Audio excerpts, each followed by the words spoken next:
Niseme tu kwamba katika bajeti ambayo ilikuwa ni nzuri, iliyokuwa imepangika na yenye mambo ambayo yenye maono, na kama kweli tutaweza kuyafuatilia kwa mujibu wa utaratibu ulivyoandikwa katika bajeti hii, ni bajeti hii ya mwaka huu wa 2026 kwenda 2027.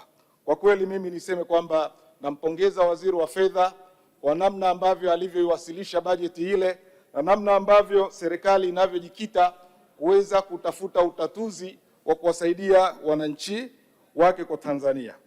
Mheshimiwa Mwenyekiti, mimi nije kwa upande wa malengo makuu, hasa kwa upande wa bajeti yetu hii, utakutia kwamba tuna malengo ambayo makuu ya kuhakikisha kwamba tunausukuma uchumi wetu wa Tanzania kufikia 6.3 kupitia uwekezaji na mikakati katika sekta ya uzalishaji na miundombinu. Huo ni mkakati wa kwanza. Mkakati wa pili ni kuongeza mapato ya ndani ili kupunguza utegemezi wa misaada angalau kufikia 17.1 ya pato la taifa. Tukija swala ya tatu, kuendeleza miradi mikubwa ya kimkakati kama reli ambayo imezungumzwa vizuri sana kwenye bajeti yetu hii, ambayo nayo nitasema kwamba ni miongoni mwa malengo yetu. Kukuza viwanda, kuongeza thamani ya malighafi ni moja ya mkakati wetu. Kuongeza huduma bora za jamii kama elimu, afya, maendeleo ya ujuzi pamoja na rasilimali watu. Kuongeza ajira na fursa za kiuchumi, hasa vijana na wanawake kupitia uwekezaji wa ukuaji wa sekta binafsi. Lengo jingine ni kudhibiti mfumuko wa bei kati ya 3% hadi 5% na kuimarisha akiba ya fedha za kigeni ili kupata uhimilivu wa nchi yetu. Na 8 ni kuimarisha matumizi ya teknolojia ya kidijitali kati ya uchumi na ukusanyaji wa mapato yetu.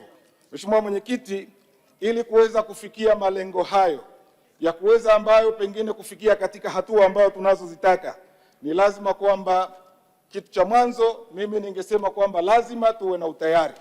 Bila na kuwa na utayari, maana yake tutakuwa pengine hatutoweza kufikia katika hilo lengo ambalo hayo malengo ambayo tunayo ya kusudia.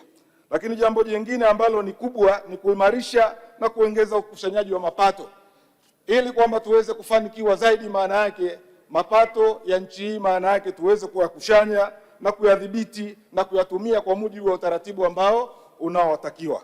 Mheshimiwa Mwenyekiti, jambo la tatu ni kudhibiti matumizi ya serikali, ambapo nasema tu kwamba pamoja na bajeti yetu yote hii, bila ya kudhibiti matumizi ya serikali, nasema kwamba bajeti yetu tutakuwa tunaizungumza tu kwenye vitabu, lakini bado fedha zitakuwa zinaingia na kutoka, na mwisho tutakuwa tunashindwa kukamilisha yale ambayo tuliyoyapanga.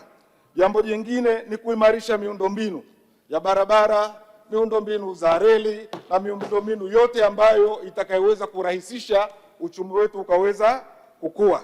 Jambo jingine ni kujenga rasilimali watu, ambao watu wanataka kusomeshwa, watu wanataka kuelimishwa ili kusudi maana yake kukuza uchumi wao.